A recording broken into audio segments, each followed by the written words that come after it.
Hello दोस्तों, मैं चंद्रभान चंद्र blog में आपका स्वागत करता हूं। और इस समय मैं गोरा कॉलोनी गुजरात से करीब 8 किलोमीटर आगे मां नर्मदा जी के तट पर एक नानी रावल गांव है। उस गांव से थोड़ा सा आगे चलेंगे तो मैया जी का तट आ जाता है।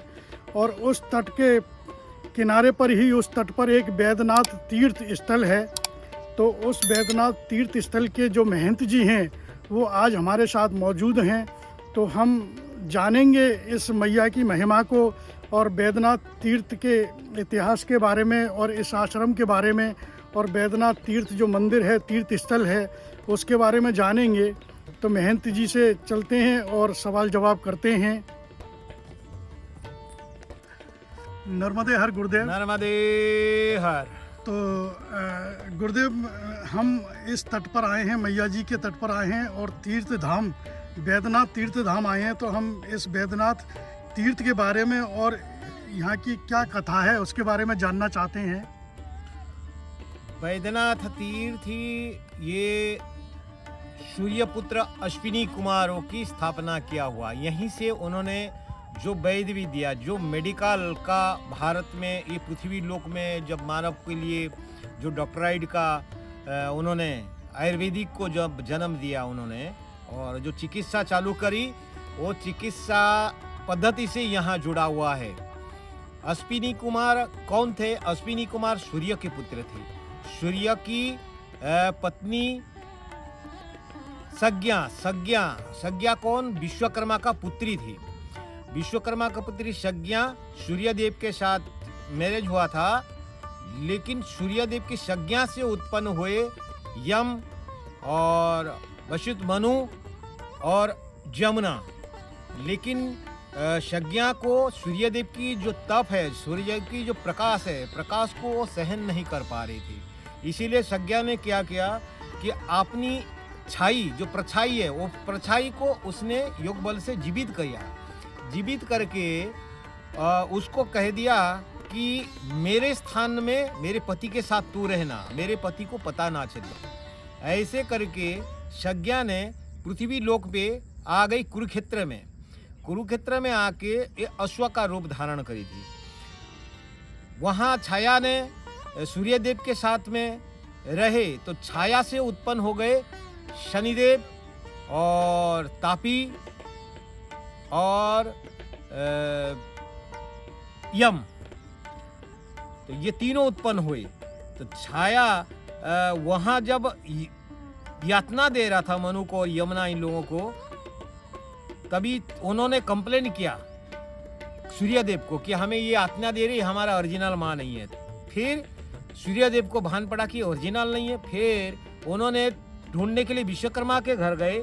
विश्वकर्मा के घर जाके वहाँ पूछा तो विश्वकर्मा जी ने बताया कि हाँ, सज्ञा तो आई थी, लेकिन हमने फिर से उनको लौटा दिया। फिर उन्होंने ध्यान करके देखा तो पृथ्वी लोक में घोड़े के रूप में थे।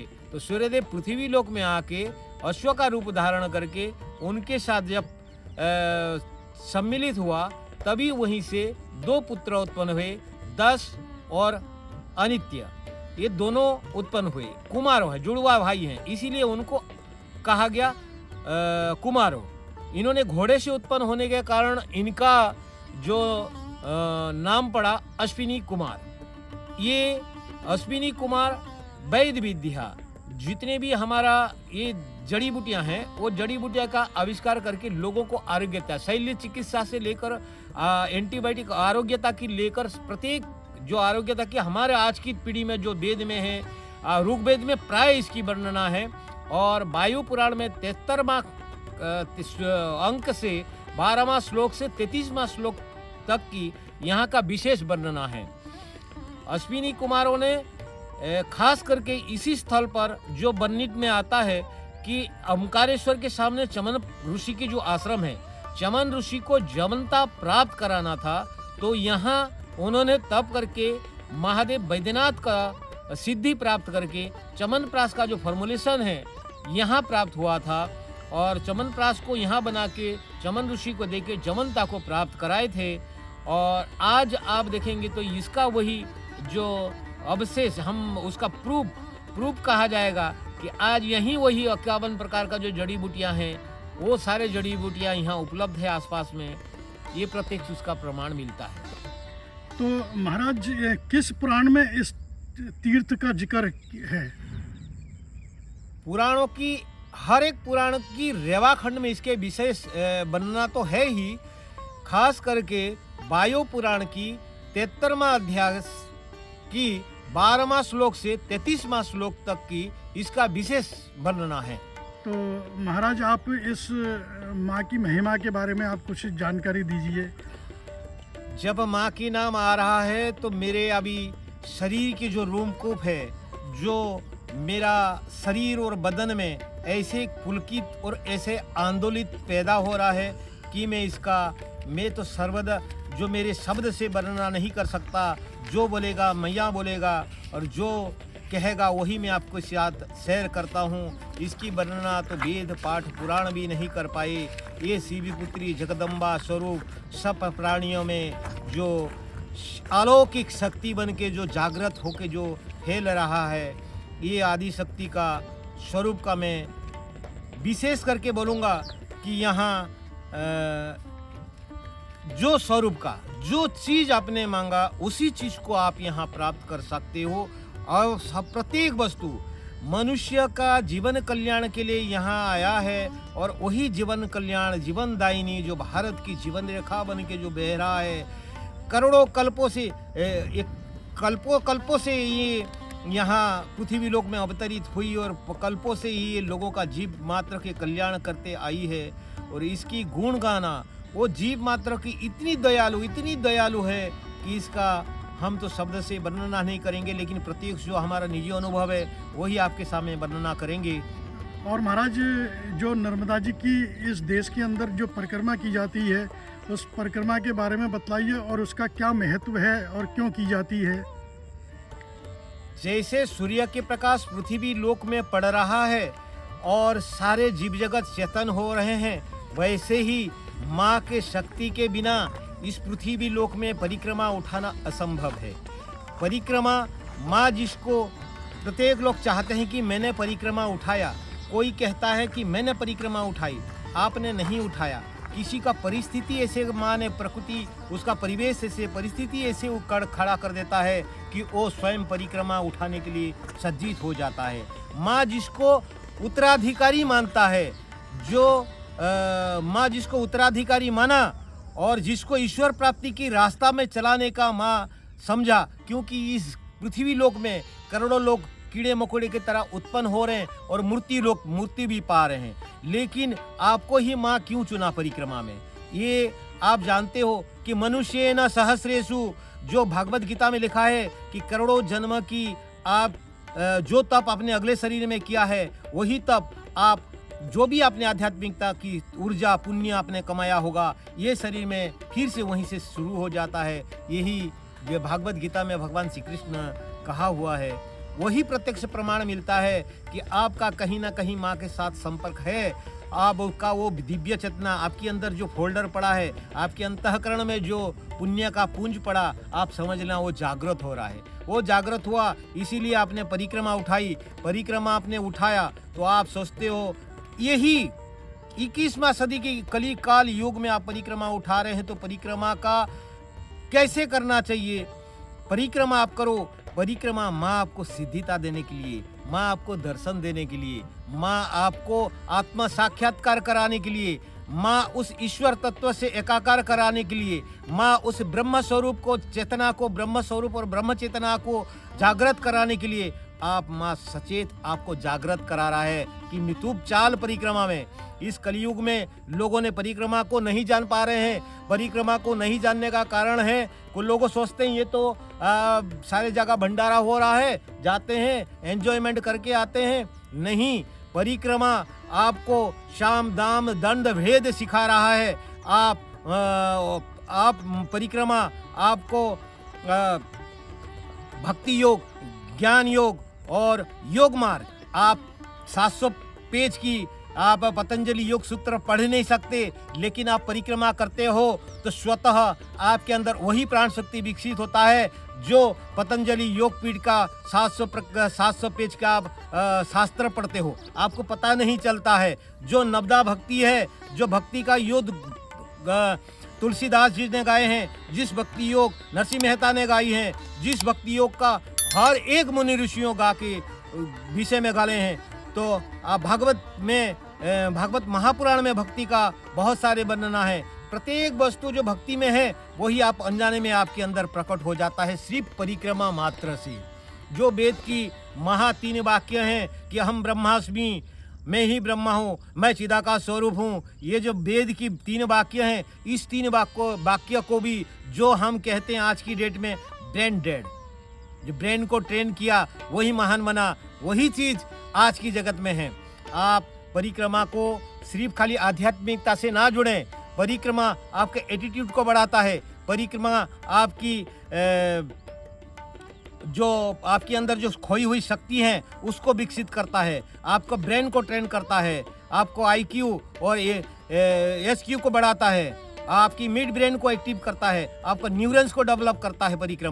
परिक्रमा आप कॉर्पोरेट लाइफ में हैं तो आप सोचते हैं कि जो कॉर्पोरेट लाइफ वाले होते हैं कि हम पॉजिटिव एनर्जी के लिए हम ये ट्रेनिंग करेंगे, वो ट्रेनिंग करेंगे। अरे आप एक बार परिक्रमा करके देखो, आप उससे कई गुना आप जो आप सीखना चाहते हैं, आप मैनेजमेंट सीखना चाहते हैं, आप वर्कर को मैनेजमेंट करना सीखना चाहते हैं, आप प्रोडक्शन सीखना चाहते हैं, आप चाहें तो आपकी कोई भी बिजनेस करते हो ये सब चीज़ आप चाहे कि सेल्स सीखना चाहते हैं या तो प्रोडक्शन सीखना चाहते हैं, आप तो